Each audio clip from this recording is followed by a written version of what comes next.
kwa ajili ya time ya mvua na nini. Kwanza mimi nataka kuwashukuru vile wenzangu waliwashukuru. Mmejaribu sana kuja kwa wingi. Mkikaa hapa mnawakilisha wafanyikazi 2.5 milioni ambao ndio membership tuko nayo hapa, na ndio membership iko katika NHIF, NSSF and NHIF. 2.5 million wale mnawakilisha, na wale wanatoa pesa zao kuja hapa na kwenda kwa union zenu, na pia zile zenu mnaweka kwa uzeeni, na pia kodi ya serikali mnayolipa 2.5 million. Sasa hii ni constituency kubwa sana, na ndio niliuliza chairman, hakuna haja ya kutaja jina ya mtu kama Duale, because hii si constituency anaweza pata. Inatoka Pwani paka Busia, kutoka Namanga paka Mandera. Yeye iko karibu sana, yeye ni mtu wa Garissa. Na huko Garissa ni kwetu pia, yeye anajua. Juzi wale walikuwa kwa ofisi yangu, nilikuwa na mama wangu niko na mama kutoka Garissa, Mama Bilado. Wale walikuwa kwa ofisi yangu, nilintroduce yeye kwa yeye. Alinilinda sana nikiwa huko, zaidi ya miaka 5 nikiishi na yeye. Kwa hiyo mimi naelewa huko sana. Na huyo ni mama, na ni mama siwezi kuuza, na yeye hawezi kuniuza. Kwanza nataka kushukuru zile station ambazo zinatucover live, na hiyo ni NTV. Nataka kushukuru management wao, na pia kushukuru management wa KTN. KTN jana tulipokuwa tunafanya arrangements kidogo, wale washauri wangu wakafika huko na kutoeleana kidogo, hawakuona mkubwa, wakataka tusiwe na KTN hapa. Lakini nataka kumshukuru mkubwa, alinipigia simu, sister wetu, yeye alikuwa mwanachama wa chama cha Kenya Union of Journalists, lakini sasa yuko kwa management, Sister Helen.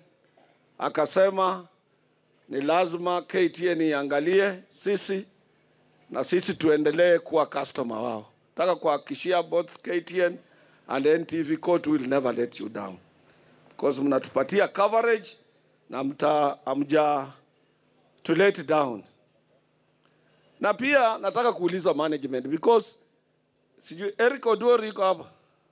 Wapi Eric? Lakini mwambie iko gender discrimination kwa TV stations, iwe ni Citizen, iwe ni NTV, iwe ni KTN. Na hii gender is based on colonial thinking.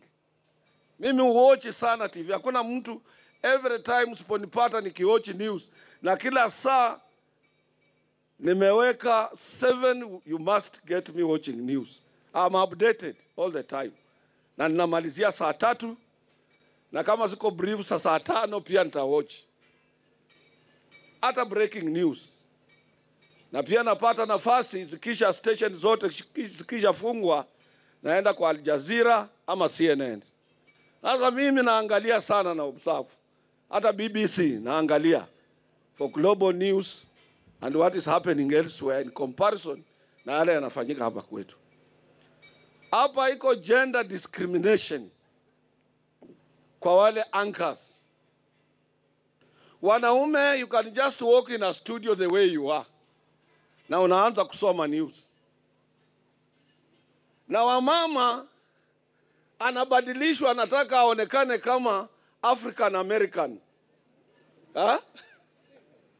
Unaona? Ama aonekane mzungu. Wamama lazima aweke wig, kwa kichwa, iwe inanuka, iwe ni aina gani. That is gender discrimination in an independent society. Na wanataka waangalie wao wenzao wa CNN, waangalie wale wa BBC, waangalie wale wa Al Jazeera. Tena wale ni mama wazee, anakuja tu vile alikuwa amevaa. What people want in the news. Hapana force mtu anaonekana kwa TV kama shetani. Nywele sio yake. Na ukikutana na yeye nje huwezi kumjua. Those are colonial rules. Na wasichana wetu wote ambao ni anchors, they are beautiful without those things on the head. They are very beautiful. Hata akitengeneza nywele na line ama anakata yote. Vile our sisters in Tanzania and Uganda hawapendi hii mambo ya decoration ya manywele na nini.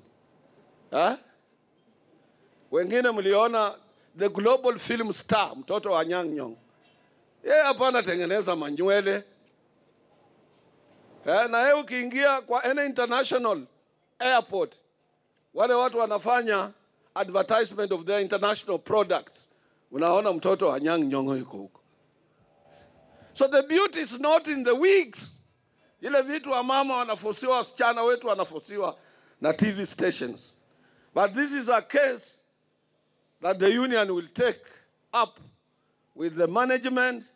Kama si hivyo, we will go and secure a court order. They have not told me to do that. But I see it as retrogressive and repugnant in a free and independent society. Yesterday I was watching Ali Manzu kwa KTN from Turkana, kwa nyumba ya kibanda, na amevaa t-shirt na ana relay news saa moja. Kama ni msichana naambiwa you can't read without a wig. That is colonial. Hiyo vitu ya makeup. Mimi nataka kukuona hata kama wewe ni mpenzi wangu, nikuone vile ulivyo. Uwe natural. I feel you in your own natural space. Unaona? Hata vijana wale wanatengeneza matiti, wanaenda kwa operation ya matiti kufanya iwe ngumu. Hiyo matiti haina utamu kama ya ile mama unayeishi na yeye ile ilianguka chini. Because ili kama mawe. So you don't need those decorations at all. Wengine wanaongeza huko nyuma alafu zinapasuka. This is the truth. Be yourself and you will be respected like that. Ama naongea vibaya tena. Sawa. So I'm just trying to say people should not be forced. Kama mtu anataka kuweka wig, let him put it there willingly. But we don't want to apply gender discrimination perpetuated by our media houses. That is my position. And I'm convinced the union concerned, Kenya Union of Journalists, will secure an order to save those women. Kwanza mvua ikinyesha, nataka kuambia wale watu wanafaa wiki. Ama mtu hawa amechelewa kufika kazini na ana sweat, na aweke hiyo kitu, na kwa studio iko lights. If you move close to that girl, she smells like a dead rat. So I'm just trying to tell people that we are in a modern world. Na tena hata wale wanajibleach. Mimi naishi Ulaya. Mzungu anatamani sana kuwa na ngozi kama ya Mwafrika. Ngozi ambayo haitaki uende Mombasa ulale kwa beach ndio iwe na nguvu. African beauty is the best. Ala mtu asikwambie and somebody who is herself or himself. Those are things that affect our members in the media houses, and it is our duty and our first prerogative priority to mention to the management. As much as I thank the management,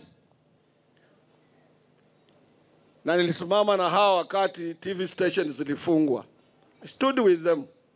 kasema hapo kulikuwa na makosa. Now, wenzangu wameongea mambo mingi hapa. Lakini saa ile mlikuwa mnafanya introduction, niliambia wapigie Sister Mdona alikuwa pale, wapigie makofi kidogo. When I joined this organization, and I've been around in labor movement for around nearly 50 years. Nilianza nikiwa mtoto mdogo. This is the work I know better. Na ndio kwa sababu nilisema, nikitoka hapa sina haja ya kusema mimi nataka kuwa MP, nataka kuwa senator, nataka kuwa governor. I've seen it all. My predecessors did it. But I also weigh out the results here. Walipoenda huko ndio labor movement ilirudi chini sana. We have sustained our strength and we are focused because we have somebody who has employed himself 24 hours kwa kazi ya wafanyikazi in my name.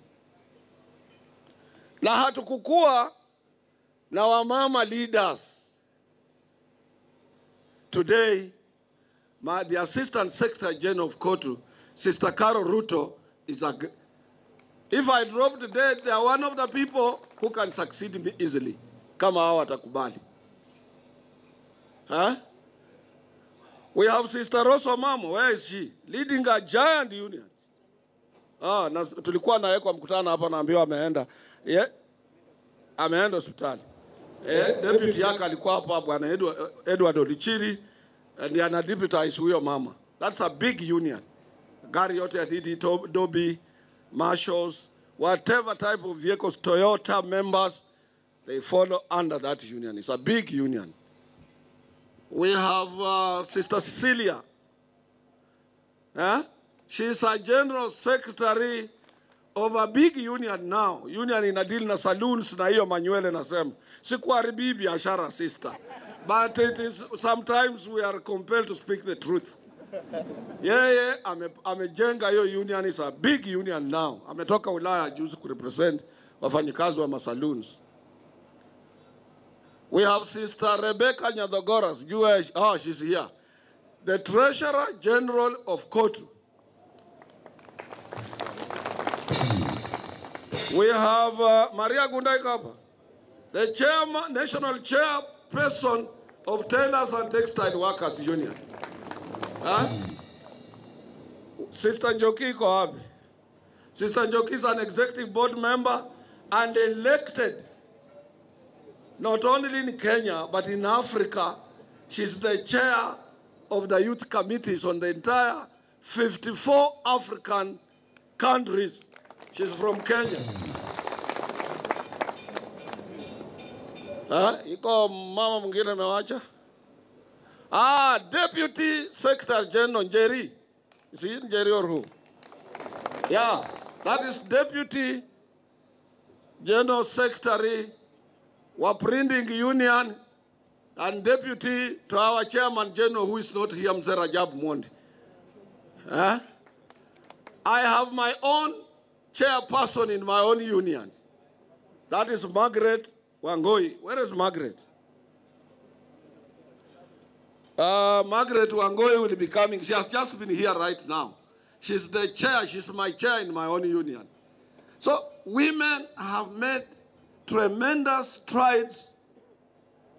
Na ukienda kwa national unions, branch chairmen, branch treasurers, and you here, elected shop stewards, women who are here, mubebe tu mikono juu hao wanaume waone. All wa mama wako hapa, because I know you are representing a good sizable number of people.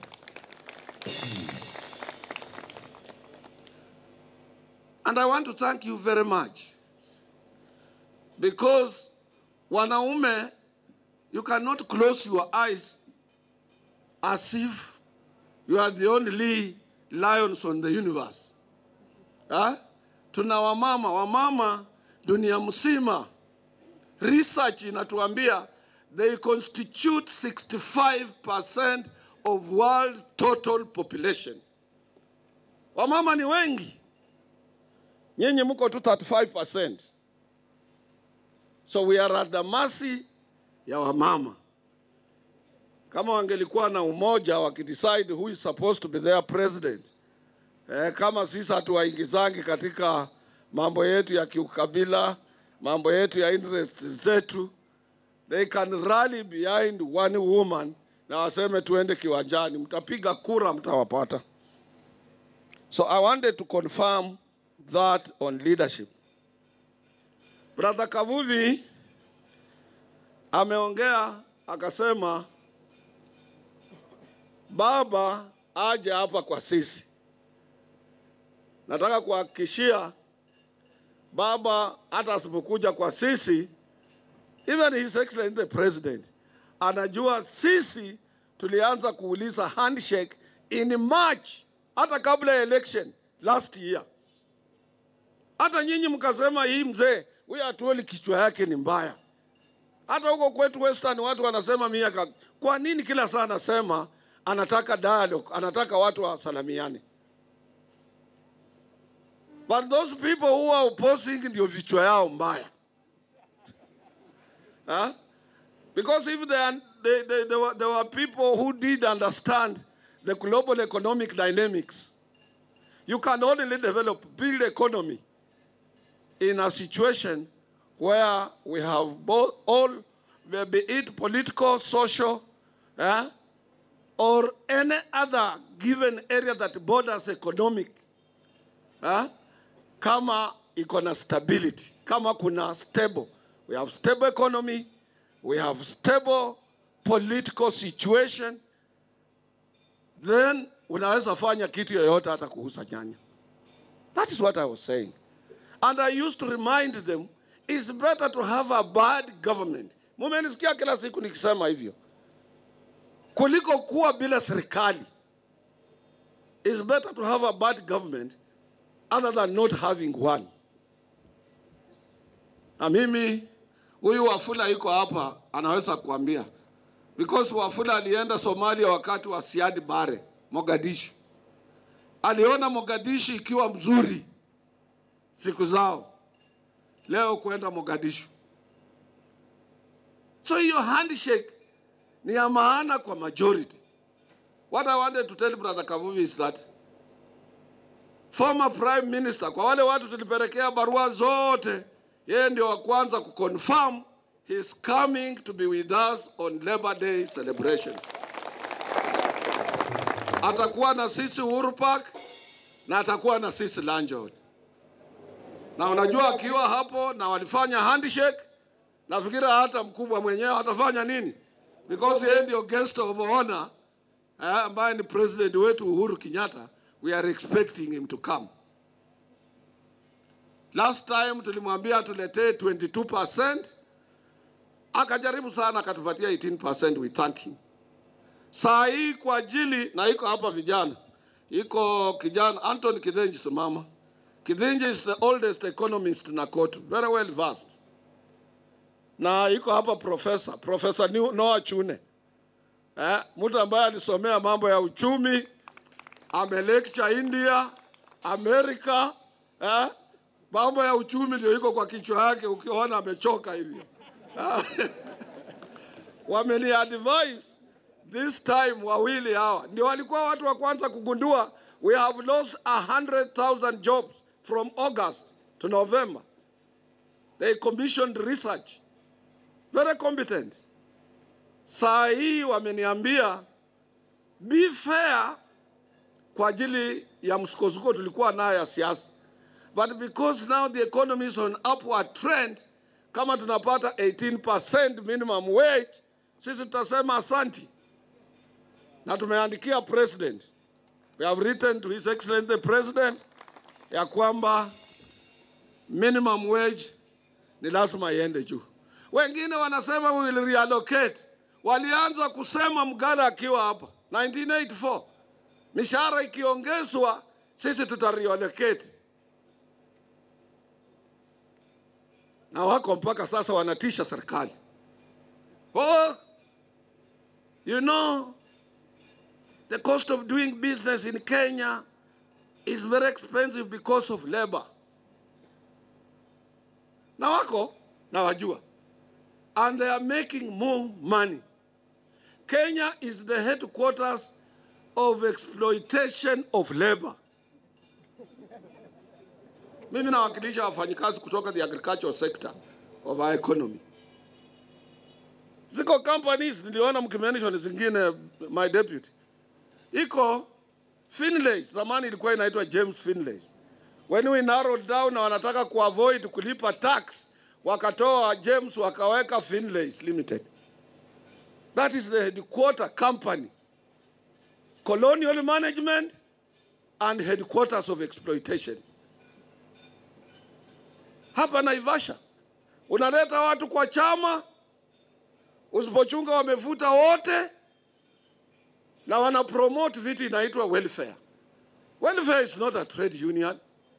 Now, and this is what I want the new cabinet secretary, Uhuru Kenyatta.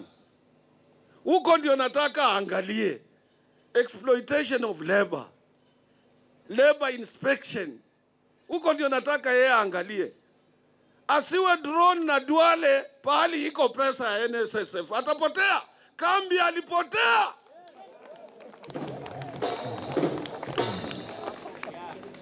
Ha?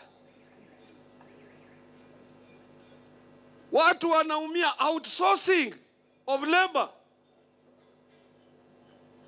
Unaona? Fibarua. Because the employers are avoiding. Juzi mliona Oseria Naivasha. Na maua ndio iko na bei. Stem moja ya maua ng'ambo inalisha watu 10 mshahara hapo. Oseria inafuta watu karibu 300. Na wanatoa mtu ndani ya hiyo company supervisor, wanamwambia kwenda andikisha kampuni yako. Hiyo company itakuwa ina provide labor hapa. Wanafuta permanent staff, wanamwambia kwenda kwa kampuni ya Jona kuandika. Huko unaanza na mshahara mpya wa shilingi 7,000 6,000. Na walikuwa unapata 15,000 shillings. That is the work Uhuru Kenyatta anataka angalie. Kita anataka saidie Uhuru Kenyatta, iko kazi mingi. Lecturers kwenda kwa strike 60, sasa ni 60 days, as if we have no Minister of Labor. Hiyo sio kazi ya Minister of Education. Hiyo sio kazi ya Rotich Finance. Hiyo sio kazi ya Matiang. Hiyo ni kazi ya Labor, wizara ya Labor. Ndio inataka iwe in alliance na Treasury, na the office of the President, na education. Now also to impress upon a return to work formula. Hao wangelirudi kitambo kazini. What they want is assurance. A honest assurance from a honest government.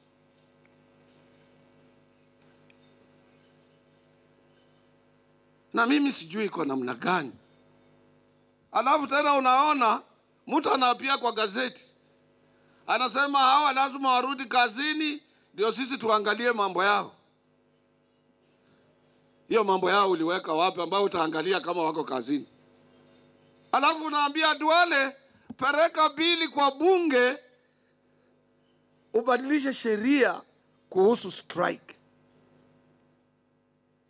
Ya kwamba watu wakienda kwa strike, wengine wabaki kwa kiwanda wakifanya kazi ni essential services organizations. Water wamesema, medical, electricity, education. Yeah, mjinga sana, mshanzi. Because chapter 6, article 41 is in the Bill of Rights. You cannot decorate, you cannot change, you cannot bring it under the Labor Relations Act, you cannot bring it under employment. That is para 2D. and para 5 of Article 41 on CBA. Aenda asome. Ukitaka kutoa strike Kenya referendum, sisi hatukuwa wajinga tukaweka in the Bill of Rights. Wala anafikiria vichwa vyetu viko matope. Ambia anayemtuma ni lazima heshimu wafanyikazi wa Kenya. Na hawa they are laboring poor, and the laboring poor with God. Yes. Nyinyi hamna nafasi ya kwenda kupata loan kwa bank. Nyinyi hamna nafasi ya kuiba pesa za umma. Hata appetite yenyewe hamna, kwa ajili utaiba namna gani? Wewe unangojea mshahara. Na mwingine ile silaha uko nayo peke yako, ile ulipatiwa na katiba ya Kenya, anasema anataka kutoa. Atoe. Na mimi naambia wale wabunge wengi ni vijana wadogo. Wakisupport Duale kwa bunge kwa mambo ya kubadilisha sheria ya strike, sheria ya NSSF. Hivi karibuni watakuwa nje, watatafuta kazi. Wengine watakuwa masupervisor kwa makampani cha security, wataenda kusumbua Andabwa. Wengine watakuwa hii kazi yote tunafanya watarudi. I've seen so many. Na ndio wataanza kurudi hapa kulia. Oh, hii pension tulipatiwa kwa bunge ilikuwa kidogo, sijui tufanye nini, tujiunge na Pensioners Association, sijui tufanye nini, koti tusaidie. Hata kule kwa bunge mshahara haikuwa mzuri. Sasa nimeandikwa pale pengine, pesa zangu za NSSF, NHIF, sijui zinaenda wapi. Nimeenda kule nikiuliza pesa hakuna. Wachunge sana, wajue ndugu zao, dada zao, baba zao, relatives wao, pesa zao zinaenda NSSF. Na hiyo ndio bangi ya mtu maskini. Na kuja kwenda kutengeneza, hii ndio wametengeneza kwa Kenya Gazette. Kenya Gazette Supplement, National Assembly 2018 Miscellaneous Amendments Bills. Mimi nangoja tu. Watafanya, itapita, wana pesa, wana majority. Sisi taenda kotini. Kotini, tusipopata justice, tutaenda Court of Appeal. Tusipopata justice huko, tutaenda Supreme Court. Tusipopata justice kwa Supreme Court, and I know tutapata, kwa ajili hii ni mambo ya katiba. Wanasema, mimi nisikae kwa board. Jacqueline asikae. Waziri apatiwe uwezo wa kuwateua watu 5 anayetaka.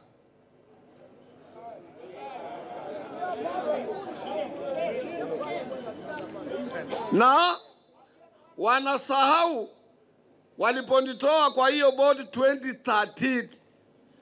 Mimi na Jacqueline Mugo.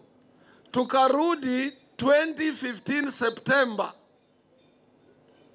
Walikuwa washakula saidi almost 10 billion. Mwezi mmoja niliporudi nikasema nataka forensic audit. Mwezi mmoja peke yake walichukua 2 billion. Na tena the same government imempa Kazungu Kambi kazi Mombasa. I wrote several statements kwa anti-corruption. Wale watu walichukua hizo pesa, bado wanatembea free. Na wanapatiwa kazi. Na wanasema, mimi nisika... Wewe, the most stupid person, mtu mjinga, nataka kuambia hawa mjinga hizi. Wewe ukiwa na security yako kwa gatekeeper, mtu anayelinda gate yako. Na analinda vitu yako vizuri, na kisha ng'ombe zako zote zimeingia. Paka. Yote kuku amehesabu. na wewe unaridhika na yeye. Na Okwara anakuja kuambia, sikiza bwana, hii mtu yako ya askari yako ya mlango toa bwana. Toa kabisa. Huyu sio mtu sawa sawa. Na wewe unamwandikia barua kama hii. Sasa hii barua imeandikiwa sisi, mimi na Jacqueline. Unasema hawa waende kabisa. Na sisi na askari wa serikali ya Uhuru Kenyatta, because sisi ni macho yake kule. Wanaona president kama ni mjinga sana, ataweka kidole kwa kitu kama hiyo. They are seeing him as a very useless person. Ya kwamba pesa ambazo zinawafanyikaza 100% na employer, hakuna government budget reallocation ndani. Mfanyikazi asikae kwa hiyo board, na akikaa kwa hiyo board hakuna quorum. Tukiwa Geneva wanasema, because the current law inasema sisi lazima tukae kwa board ndio quorum hiyo iko.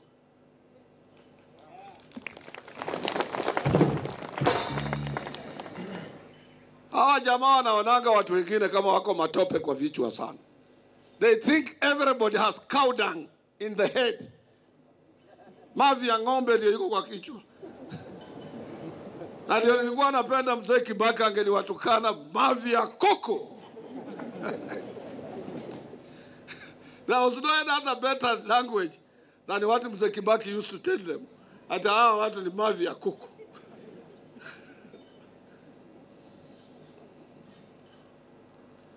So, unajiuliza objective yao ni nini? Wakati ule sisi hatukukua 10 billion zilienda. Tulirudi September 2015. Out of a portfolio of 130 billion, zilikuwa zimerudi almost 110 billion. Ndio nikademand, nikasema, we want forensic. Nikaambia Jacqueline, tukikaa hapa bila kuuliza auditor aje check, tutawekwa kwa hii matope. Na auditor akakuja. Na kitabu tuko nayo. Jacqueline yuko nayo, niko nayo hapa, zingine nimeweka kando, wakinishika wachukue hizi. Zingine mtapata. Ili mjue ni kwa nini Duala aliambia waziri Ukuru ya tani, kweli ukienda tuhakikishie utatoa Atwoli.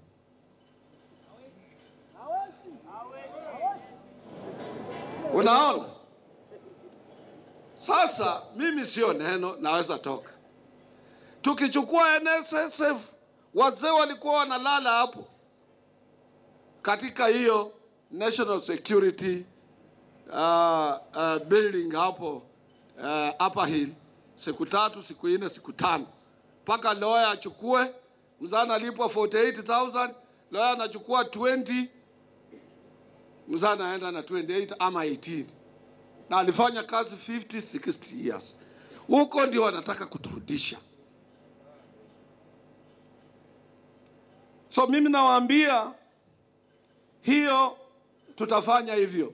Tukifika mwisho, sisi na employers tutakutana na tunasema mwisho ni mwisho. Kwa ajili kila siku mtakuwa na fund, election ikifika mkono iko huko. Mtu akitaka pesa ya bure iko huko. Mwingine anauliza YK ilitoa huko pesa. Kwa nini mimi nisitoe hiyo pesa huko? Sisi hatukukua katika leadership wakati huo wa YK 1992, I was not Secretary General of COTU. Wote hawakukua hapo.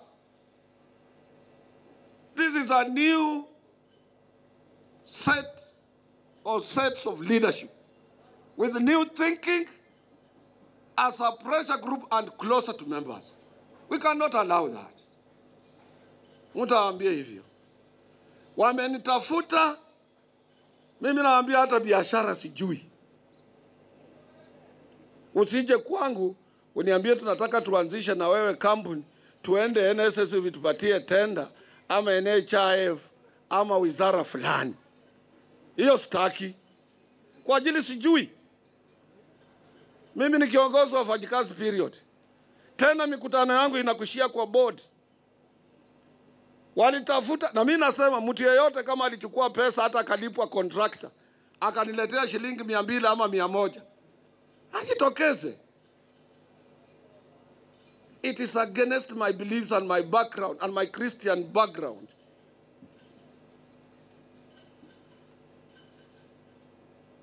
Na waliopata pesa za aina hiyo za shortcut hatuko nao sasa.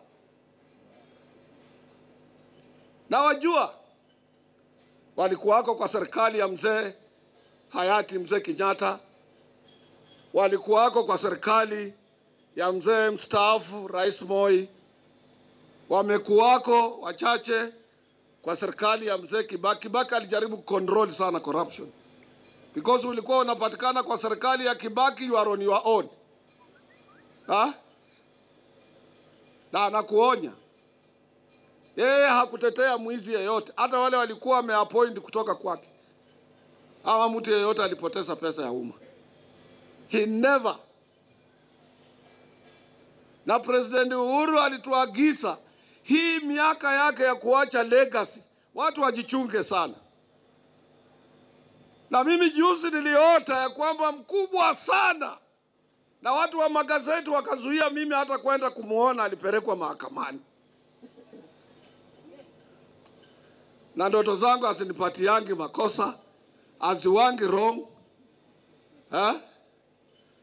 Na huyu mtoto mpya, mtoto wa mzee Haji, huyu amechukua kazi ya DPP. Huyo ni mtoto anataka sifa. Mimi najua atapeleka ligogo fulani ndani. I'm 100% sure mtoto wa mzee Haji. Haji tuliishi na yeye Kakamega sana, baba yake mtu wa haki. Yeye ni senator.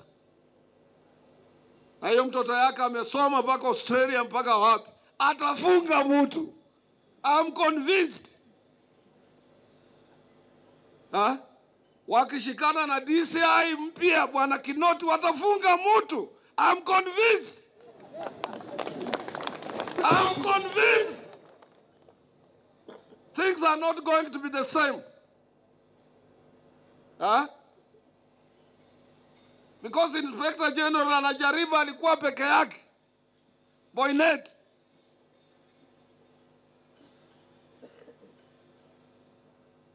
Na sisi tunataka polisi wapate chama. Hiyo hatuta relent. Police must have a union. Hapana polisi maneno ikimpata anakuwa peke yake. Anatumwa kushika mwizi, wezi wanamuoverpower, akitoa bunduki, inasemekana polisi ndiye alikuwa makosa. Polisi pia amezaliwa na mama na baba. Na ana mke kama nyinyi. Lazima alindwe. Na ana watoto. Tunataka insurance yao iwe sawa, hapana ile walipeleka katika EO minute wakafuata hizo pesa za insurance ya polisi wakachukua zote.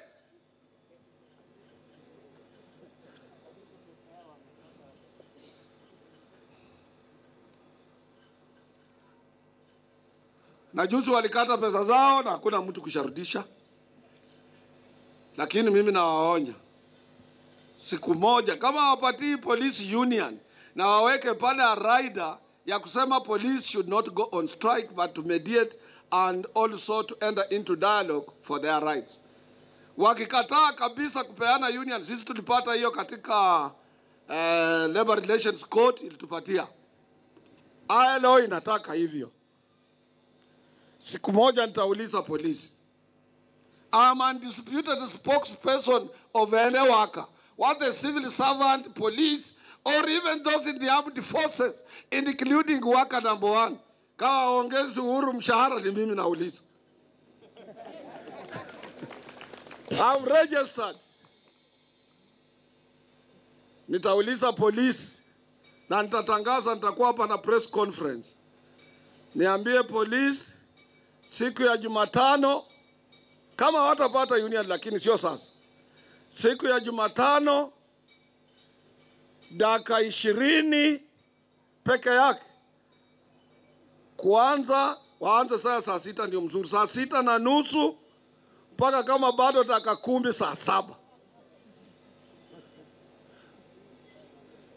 wasimame tu pahali polisi yuko, hata akiona mwizi asishughulike naye. Na tena ni ya pili kwa pickpockets. Kwa ajili pia wananisikia sana, hata sasa wananihoji. Tarehe hiyo mfanye kazi yenu, na ile kazi mutarget karibu na bunge, mutarget karibu na nyumba za serikali, na mtafute wale wa mama wa mawaziri, wale wa mama wa watu wakubwa, na muwe skillful sana. Hata mmoja mkeep Matiang'i busy, akifika kwa mfuko apata ana kibeti. Yojue kasi, but I want to thank him. I was listening to Cabinet Secretary Matiang'i Mombasa. He recognized the good work being done by our young men and women in uniform. You know, congratulate, no doubt about it. He recognizes that. But for the sake of fighting for our rights, he must support us for the police officers to have their union. They must be protected. Wawe na insurance mzuri, wawe na equipment, vifaa vya kazi, wawe na magari na workshop yao. Pana hii magari ambayo iko hired. Mtu alikula pesa pahali akasema magari ya polisi, yuko mtu ana supply.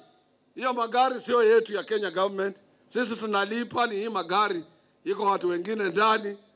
Lakini siku moja, wacha niwaambie, I'm telling you, I've seen so many things. Na nyinyi mtaona. Wengine wanafikiria ile pesa ya NYS ilipotea. Haijapotea. Wengine wanafikiria is tender. Watu hapa wanachukua records. Kenya is a literate society. Wewe fanya kitu dakika 5, after 5 minutes uko kwa social media.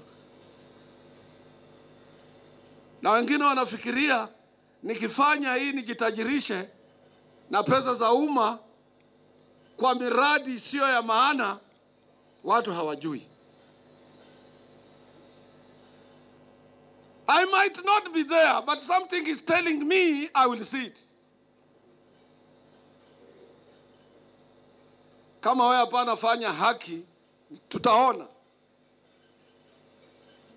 Because juzi nilikuwa nauliza, na kesho tuko na mkutano ya NHIF kule Naivasha na management wao. Mimi nawauliza, ndio ni vizuri tuwe na account ya maternity. Serikali inafanya mzuri kupeleka huko pesa. Ndio ni vizuri tuwe na account ya watoto wetu ambao wako katika secondary school. Ndio ni vizuri tuwe na account ya hawkers. Ndio ni vizuri tuwe na account ya retirees. Ni vizuri tuwe na account ya insurance ya police officers. Maternity management na hizi zingine zote. Who is checking on capacity ya hizi billions zinaletwa na serikali kuingia katika NHIF? Hizi pesa zisitoke na zako za kila mwezi ambazo zinataka stibu wewe. If you are not careful, zitatoka zote.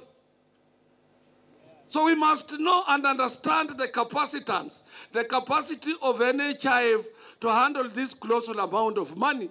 Isiwe ni conduit, ingie na kutoka. Na ndio nikakosho ni nyinyi katika NSSF.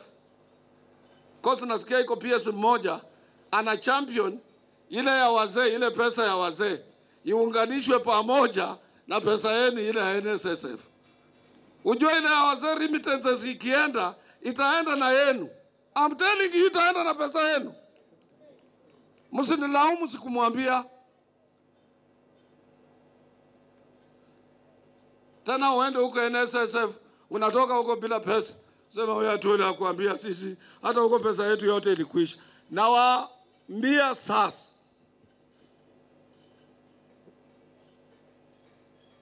Siku moja moya alilia, akasema mimi ni driver.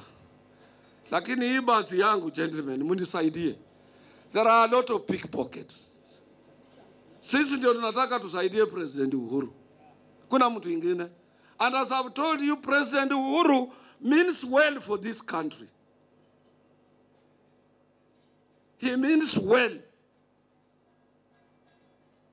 Na lazima asaidiwe with the right thinking people. With people who are focused. They are watch a good legacy.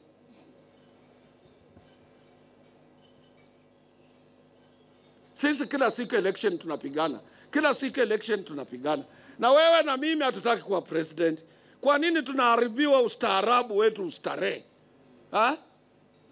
Mimi nachukuanga mama siku ya election, nachukua Jennifer unajua. Tunaenda kupiga kura, narudi nyumbani ametengeneza kuku, narudi naangalia kwa television. Nataka nimalize nikikula, niambie mama uchaguzi imeenda vizuri. Yule amechaguliwa ndiye alikuwa na watu, mimi kesho narudi Nairobi. Lakini kumaliza election siwezi pita Kisumu. Siwezi toka kwa nyumba. Siwezi kufika Nairobi. Na watu wakipropose hii executive tugawe. Tulete katiba tugawe hii executive. Iko makosa gani? All of you cannot be presidents. Sisi tuligawa leadership ya COTU hapa. Mnasikianga hapa COTU iko mzozo?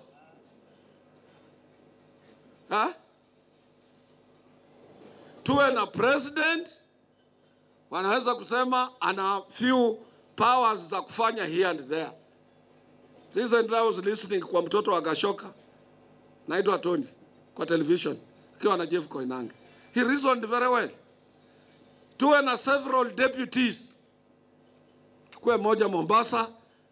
Kama Joho leo angelikuwa deputy president, angelikuwa tena anasema anataka kuwa president.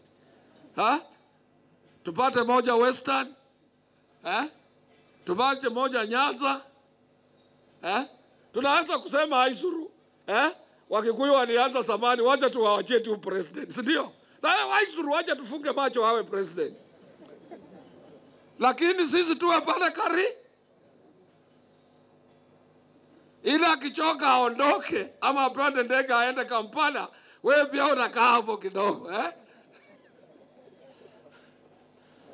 Hakutakuwa na matata. And then ukitoka hapo ingia kwa prime minister. Tena mpatie watu wengine 4. Mmoja awe Mrendile, mwingine Mpokomo, mwingine Limolo, mwingine atoke huko mwisho, na prime minister awe pale. Sasa ile prime minister na president wameenda kwa mkutano ya OAU, hawa madeputies nao wanakaa kidogo. Hata nikifika town naweza kusema wacha niingie kwa Professor Chune, yeye ni Mbaluya, ni deputy prime minister, nikunywe chai. Daktari, kutakuwa na matata. Kitu inaletanga tabu. Hata siku moja Biota alikosana na Moi.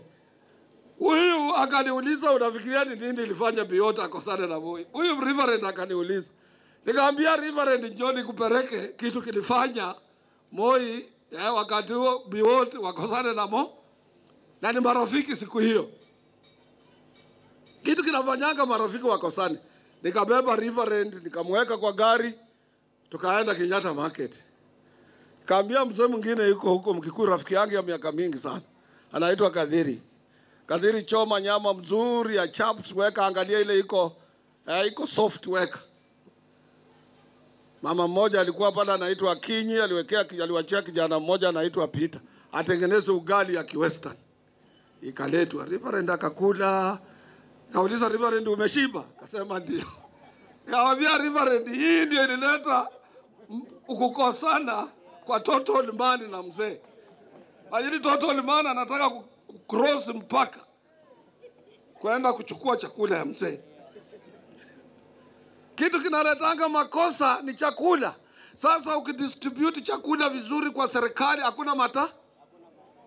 Kwa hivyo walete katiba tubadilishe.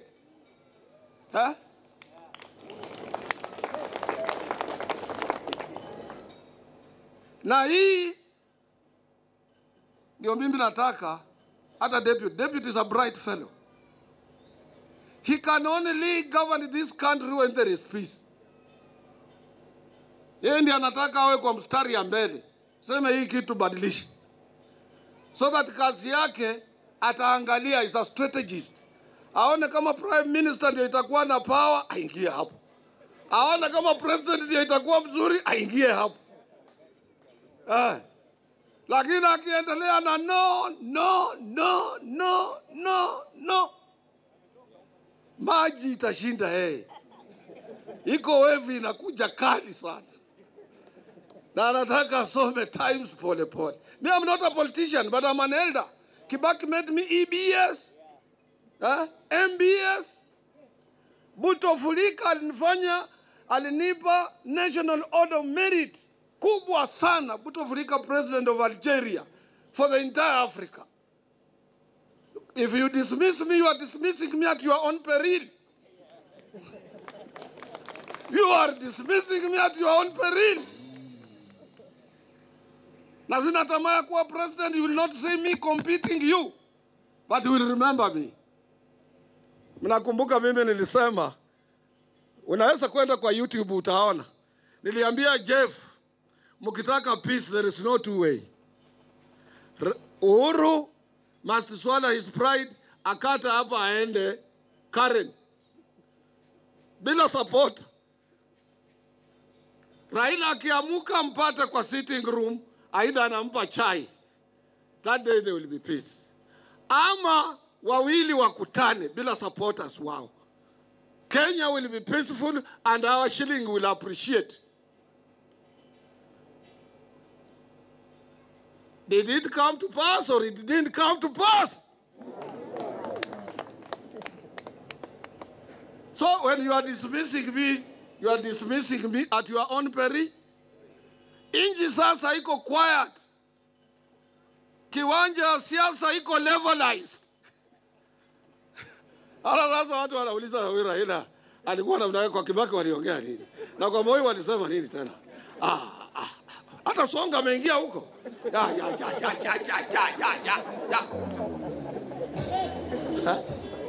Na unajua hiyo bado, because hawa jamaa their package hakuna mtu anajua. Iko hata public rallies. Wataenda round.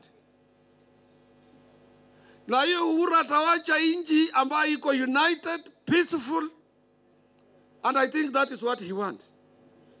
And hiyo ina proof yale maneno naambianga nyinyi, he means well for this country. Chest thumping na ujuaji, it doesn't pay. It doesn't. Na mimi mwambiaga watu Moi bado yuko. If you want to be a leader in this country, go and take 2 minutes with President Moi. He was humble, but he was also a strategist. But very humble, God-fearing, no chest thumping. Kwenda kwa Kibaki. Kibaki alikuwa dismissed, hata na Wakikuyu wenyewe. Wanaita yeye meja nani, ila alikuwa muoga wakati wa Maumau. General Kigwea. Na yeye anaenda pole pole, anajua pahala. And he did not propose himself to be a president. Hakusema anataka. Raila aliangalia huku, wakitoka Serena, Kinyanyachae. Akasema hii kitu tunatafuta, hata wewe mzee Kibaki unatosha. And that was it. Saa 3 siku ya kura yeye alikuwa amekuwa president. Mimi nataka kuambia vijana wale wanatafuta wasichana. Kama unataka msichana, ukionyesha more than 50% interest in that woman, you can't get her. Haki ya Mungu. Hautampata. Akijua akili yako yote ukiamuka ni yeye. Hiyo inaingia kwa kichwa yake, utampata. Wewe ukitaka onyesha yeye 20%, 30%, saa ingine ukikutana na yeye dismiss yeye. Sasa umevaa vitu gani?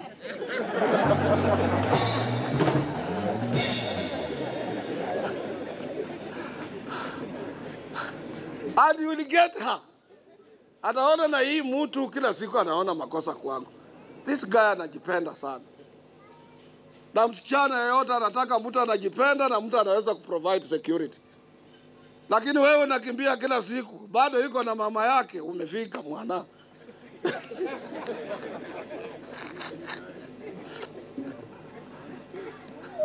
Para mwisho atakwambia wapi wagara hapa ndio mbaduya.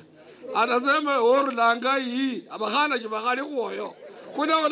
Kuna unakotoka kuja kunisumbua hapa na mama kila wakati, wasichana hakuna huko.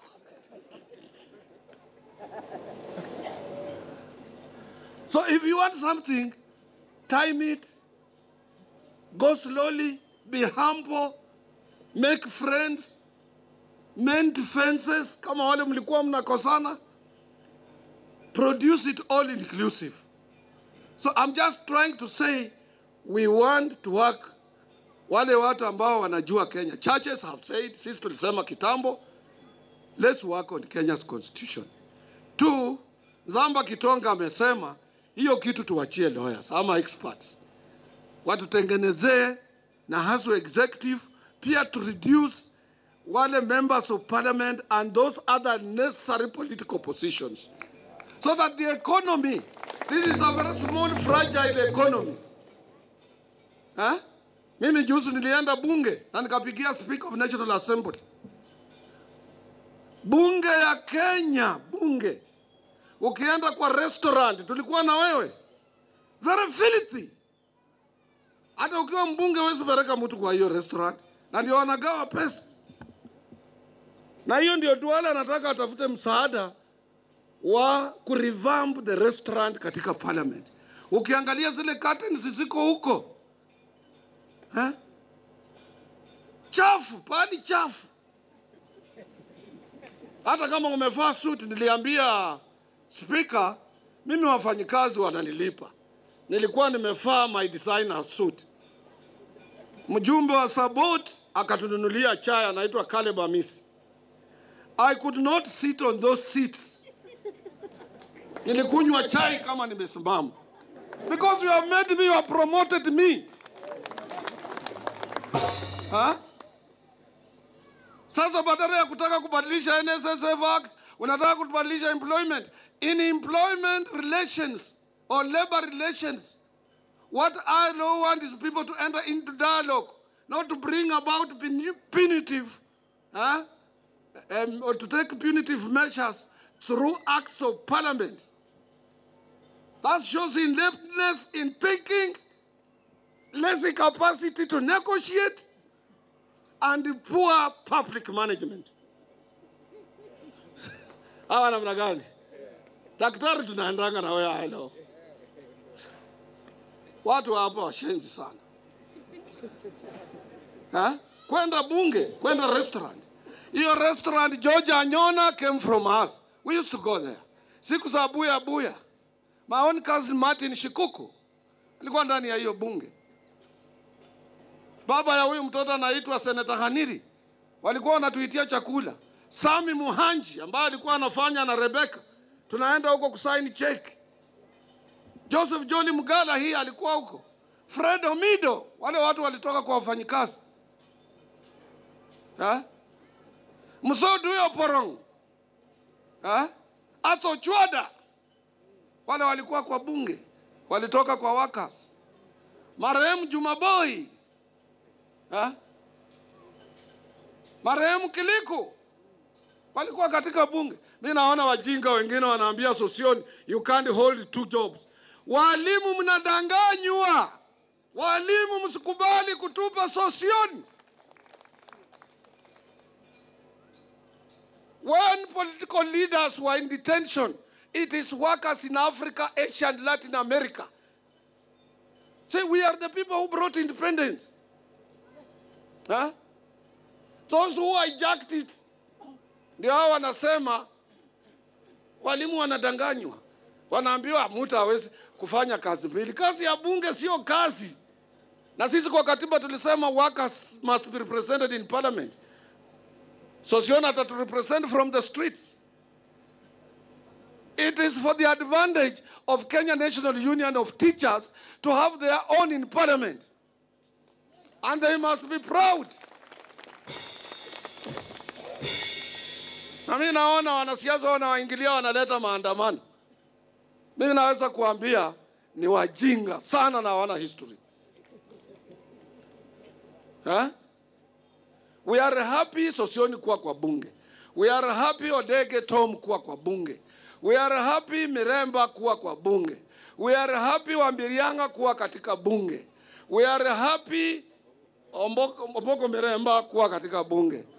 We are happy Tonui kuwa katika bunge. Those are workers' representatives. Weka kasumba ya siasa ya party kando. Teachers must support Sosioni. Me, I'm saying it as a matter of principle. Not because I want to go to NAT. Not because I want to disorganize NAT. But this is a principle.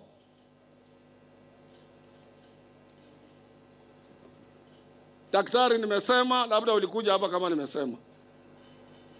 Ni lazima msimame kidete. Mambo ya strike, we fought hard to make it reflected in our national constitution in the Bill of Rights in Chapter 6, Article 41, 2D. Now, Duale cannot decorate it in any way. He can use money. And I'm sure, and we can bet, hata akipata President Uhuru will not put a signature on such a thing. Because it will be negating to the principles of the Constitution that he sought to protect. And remember Biblia. And I don't know who are their lawyers. They should be able to advise them. Tena ujue, Marende made a ruling. I have it here. Ambayo inasema, you cannot amend an act that is related to policy issues through miscellaneous amendments. Hiyo ni moja. Pili, watu walienda kotini. I have the authorities here. Na wakapata order wakaanani. Na kwanza waangalie 2013 act like that one of NSSF. It's not full operational. Kwa ajili tulikataa. So if they are clever, let them engage us. Yeah. We are not in transit. Atupite atuishi kwetu sio Uganda, sio Tanzania. We are here.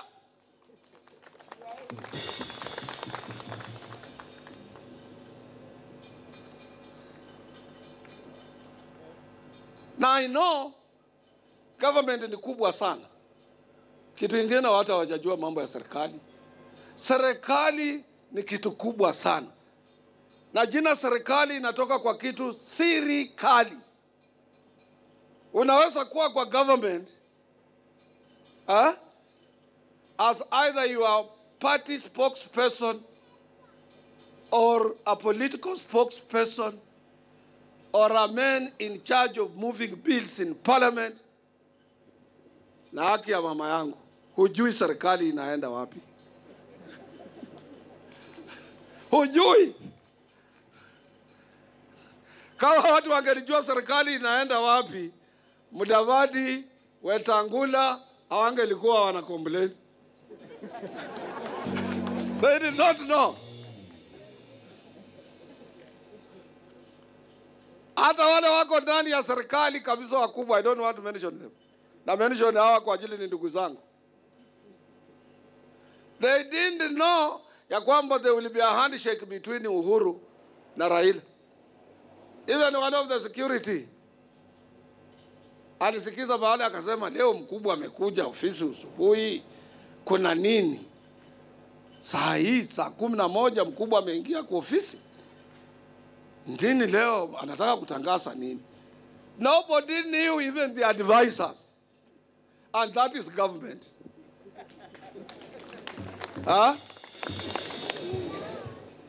Nao wabaluya wanasema serikali no moyo kumanya mwene. Yani serikali ni kama yale maneno wewe unajua.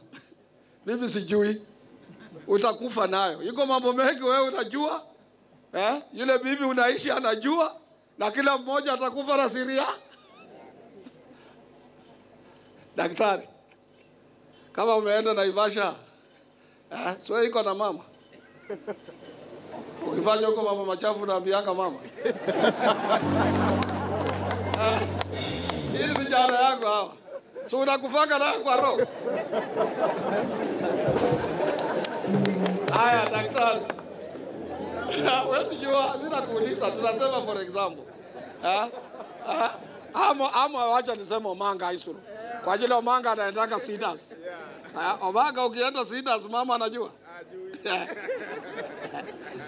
Na siku ile mama anafikiria kuibia, wewe utajua. Sasa ziko siri zile watu wanakufa nazo wenye. There are some secrets, and that is what government is. Nana alijua President Uhuru atakuja na those 4 pillars of our economic development. Hakuna. Na ukiangalia hata sisi kwa trade union tukakubali. They are very pertinent. Issues ambazo ziko related kwa food. Angalia. Housing. Hiyo inashika sisi kabisa. So that is why I'm saying you can be in the government. Na ujui serikali inaenda wapi. Now the best thing is to be loyal to that government. To be loyal to that government, fanya maneno ya kupendeza wananchi, fanya yaliyo haki kwa wananchi, usiangalie pesa za maskini, usiangalie tenders. Don't form companies. You are in the same government. You have several companies in Ibia, you're the same government. Because utapatikana tu.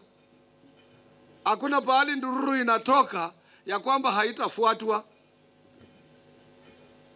Tena utashangaa wale waliokuwa wanakusaidia kuform companies na kupatia tenders ndio watakuwa witnesses. So in short, I'm saying if we are to realize the moment economic development of our society, let us be prudent in our public financial management. Infrastructure, angalia njia inakuja hapa, wezi kuja. Hakuna nchi nyingine, headquarters ya wafanyikazi inaweza kosa njia kuingia. Hii hata sio maneno ya county government, national government would have taken it up.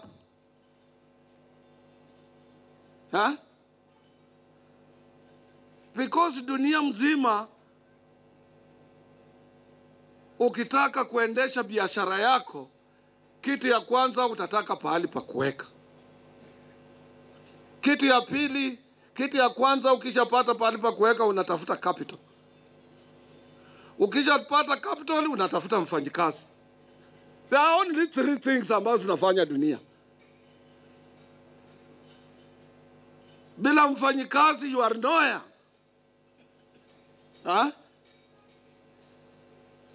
Hata nyumbani wengine wanasema mama saidia mimi.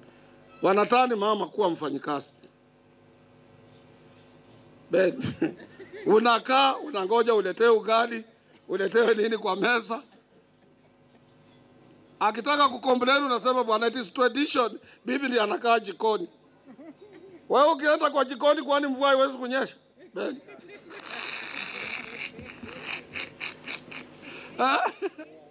These are some of the true facts of life that people hate talking about them. Mimi nimefurahia sana mmekuja kwa wingi, and I want to appeal to you ya kwamba kabla sijasoma resolutions hapa mniambie mtakuja kwa wingi, because ile speech nitaongea huko sio ile ninasema hapa. Nimetengeneza maneno kabisa.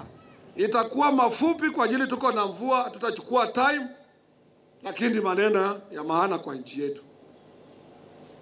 Tumemwalika His Excellency the President and he has never let us down. I know he will come. Na nataka yeye aje. Akituma waziri sawa, lakini waziri hajaelewa ishara. Yeye anafuata labda ile maneno aliambiwa na Duale, kwenda angalia hii. Na huko sisi tu were prepared. Atapata sisi na nyinyi mko ready. Because nimeambia Rebecca hapa a revised budget yake. Ile inatoka kwa nyinyi. Tukikuja kwa nyinyi, it will be a last resort. We want top lawyers, top-notch lawyers, kuhandle hiyo maneno wanataka kuleta ili wapate njia ya kufilisa accounts zenu. Na yale tumesema na imepitishwa na viongozi, hii ndio resolutions. Na tumeona tusome pia nyinyi msikie. Sisi na nyinyi tuna represent 2.5 million Kenyan workers.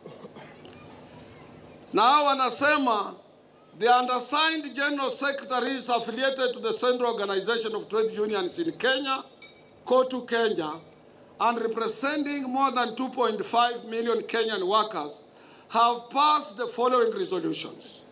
Number 1, that if politicians who are interested in amending the laws pertaining to the National Social Security Fund, NSSF, on quorum and composition of the Board of Trustees proceed on with such amendments, hence exposing the workers' funds to all manner of malpractices, including mismanagement, thefts, corruption, then COTU Kenya will move to court to seek justice and annul such arrangements or amendments.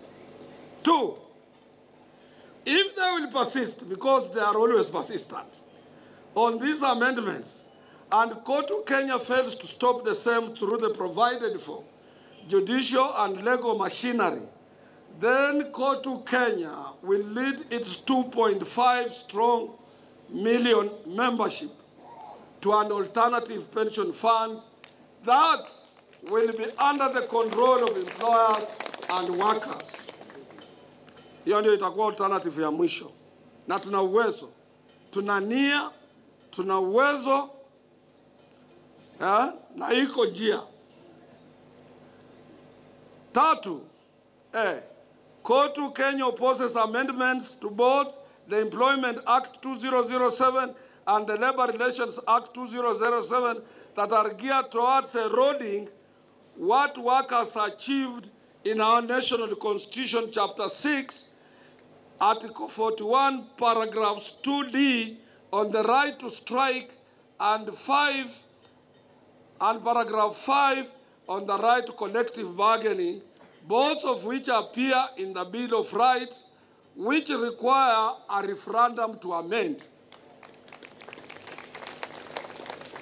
B, however, should such amendments be passed by Parliament, COTU Kenya will move to court of law to seek redress and justice. If justice fails, then it will be at prerogative of all unions in Kenya to go on a mammoth strike that Kenyans and people in this country have never witnessed. 4, COTU Kenya supports the recent handshake between the former Prime Minister, Honorable Raila Amolo Odinga, and His Excellency, the President, Honorable Uhuru Kenyatta, for both political and economic stability of our country. Mwisho, COTU Kenya supports the initiative to amend the Constitution with a view to addressing both the electoral process flaws and creating more political positions within the executive hierarchy and reducing elective positions for easy management by our ailing economy. Haya yote ni yale nimemwambia. Kwa Kiswahili mmesikia mambo ya NSSF, mambo ya NHIF. Tuko na mkutano kesho, ndio tutarudi tuweka hapa, tutasoma siku ya tarehe 1. Na pia tumesema hiyo mambo ya NSSF, mambo ya kuamend Employment Act, kutoa strike kwa mlango ya nyuma, na kwa drawback kwa katiba inasema nini na msimamo wetu kama watafaulu.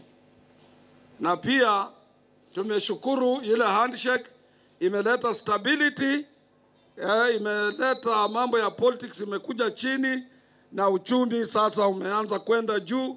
We will be in a position to create employment and negotiate for better terms and conditions of service in a peaceful environment. Sorry. Chape hii kidogo. Wapi hiyo kakilasi hawe. Pole bwana.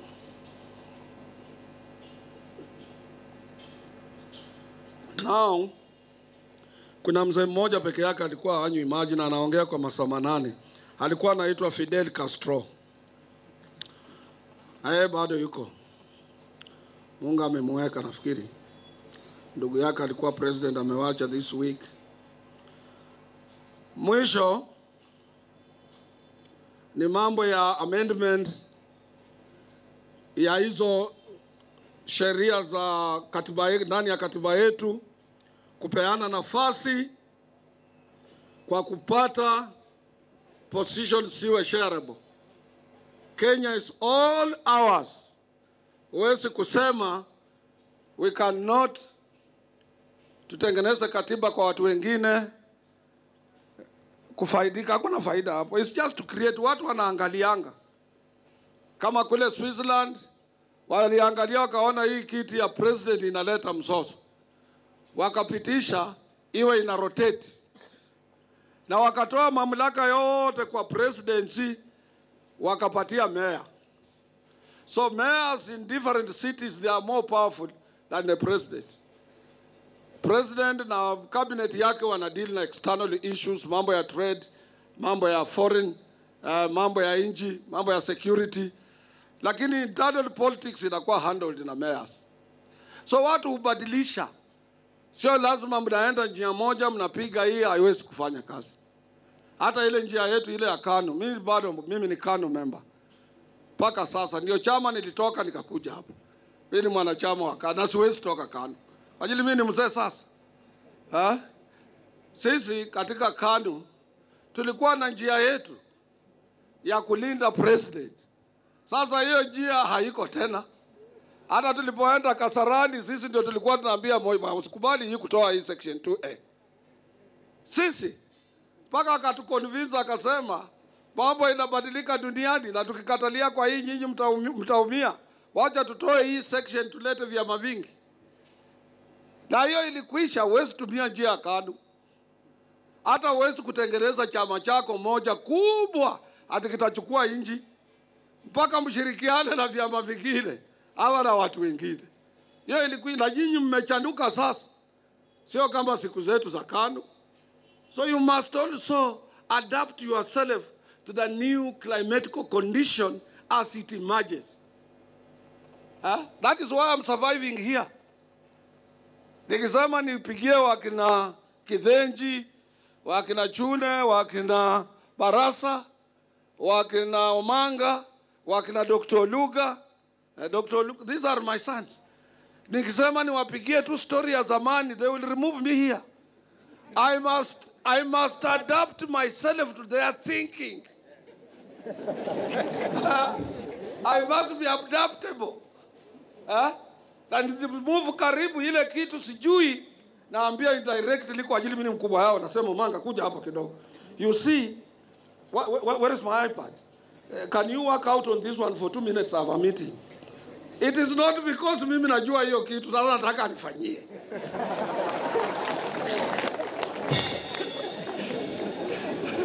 Unaona? Lakini ukijifanya wewe ni mjuaji na iko peke yako hapana change kwa hii. Watagundua watasema hii mtu amekuwa burden sasa. Huyu ni mzigo. And another thing people don't know. You know Ben, as you age, you are not the same. Unaanza kwanza na loss of memory. So if you don't have young people around you, you will find yourself irrelevant. And I've been telling my colleagues, impress upon young people even in your unions. You cannot be the same. Miaka yote when the same. Even leadership is changing. Everything. Because sisi tukikua tukianza, there was no social media. Wapi Anthony Kithenji yuko wapi? Kithenji, ulienda wapi tena na nilikupa kiti? Unaona Kithenji, I brought him in my union right away from the university. Ilikuwa mwaka gani Kithenji? 1995. Na wakati huo ndio computers zilikuwa zinakuja. Na computer huyo alikuwa ametoka university akiwa computer scientist. Anajua mathematics kabisa. Akaniambia, nikamwambia hii computer nitaweza kuoperate. Akasema mzee, wewe si mzee. 95. Akaniambia keti chini. Nikamwambia niende college. Akasema you don't need to go to college. Wewe kaa hapa na mimi. Every evening tunatoka kwa ofisi na yeye saa 3. Mimi sasa ndio nafundishanga watu wengine computer.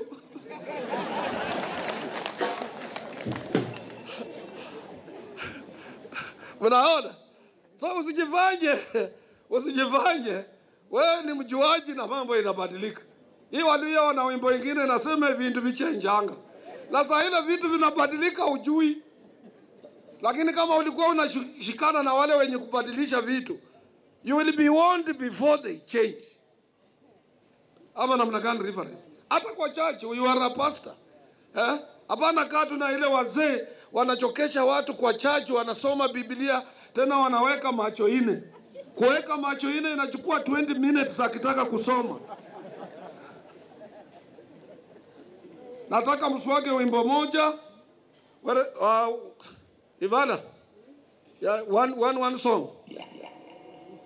Niko na 5 minutes, nataka nikatike kidogo. Na nyinyi tarehe moja, I don't want to lose you. We have an agenda to protect your jobs, mega jobs. We want to talk about casualization, outsourcing. It is not the duty of the union alone. Government must assist us. Government must protect jobs. Police officers, I'm happy with the police officers in Naivasha. Police officers in Naivasha, they are protecting jobs. Hawakubali tu hivi employer anakuja kuriport na wanachukua. I want police officers to behave like police officers in Naivasha. We must protect jobs. We must, those who are in the government, young people, and protect workers' money. It is very important. And I want to talk about it on first. Siku ya tarehe mosi, sisi zote tuwe kwa kiwanja. Now I'm sure the worker number 1, who is His Excellency the President, will be there. Na tumeandika companies zile ambazo zinafinya wafanyikazi za Knoserians, za kina Finlays, zile zinakataa na pesa under KTGA, na zingine hizo parastato lokwara amesoma hapa, zingine ambazo ziko chini ya Kenya Union of Commercial Food and Allied Workers Union. Wale watu wa dock workers walikataa kurudisha wafanyikazi kazini wakidai haki yao. Na hapa tuko hapa kuanzia tarehe 25 mpaka tarehe 27 open week ya COTU hapa. Weka kidogo, weka wapi? Weka waka.